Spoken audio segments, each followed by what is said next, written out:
எல்லாம் என்ன பண்றீங்க? எப்படி இருக்கீங்க? நல்லா இருக்கீங்களாப்பா? செவ்வாய்க்கிழமை செவ்வாய் ஓரையில வெற்றிலை தீபம் போடுறதுக்கு நான் தயாராயிட்டேன்ப்பா. நான் கொஞ்சம் தலையில பூ வச்சுக்கிட்டு, இன்னைக்கு பூ மார்க்கெட்டுக்கு போயிருந்தேன்ப்பா. எப்பவுமே சாமந்தி பூ வாங்குவேன். இன்னைக்கு சாமந்தி பூ கிடைக்கல. அதனால ரோஜா பூ தான் கிடைச்சது. ஸோ ரோஜா பூவும், மல்லிகை பூவும் வாங்கிட்டு வந்தேன். முருகர் படத்துக்கு நல்லா தளர தளர மல்லிகை பூ வச்சுட்டு, ரோஜா பூவும் வச்சு விட்டேன். அதுக்கப்புறம் வராகி அம்மனுக்கும் வந்து பார்த்தீங்கன்னா, மல்லிகை பூ போட்டிருந்தேன். வெற்றிலை தீபம் போட்ட அந்த வெற்றிலை தீபத்தில வந்து பார்த்தீங்கன்னா, இன்னைக்கு ரூ. 1 நாணயமும், ஒரு ஏலக்காயும், நம்ம வெற்றிலையிலேருந்து கட் பண்ண அந்த காம்பையும் போட்டு நெய் விட்டு நல்லபடியா 8:15க்குலாம் கரெக்ட்டா நான் வந்து வெற்றிலை தீபம் போட ஆரம்பிச்சிட்டேன். இந்த வேலையெல்லாம் கல்பனா தான் செய்வாங்க.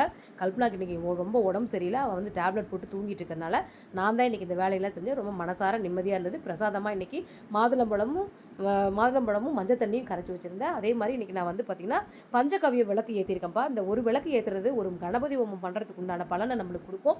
வீட்டில் ரொம்ப லக்ஷ்மி கடாட்சமாக இருக்கும். ரொம்ப கண்டிஸ்டி ப்ராப்ளம் இருந்ததுன்னா நீங்கள் வந்து ஒரு கற்பூரத்தில் ஒரு 2 ஏலக்காயை போட்டு எரிய விட்டு அந்த வாசனை வீடு ஃபுல்லாக காட்டுங்க. கந்திஷ்டி போய்டும். ஓகேங்க.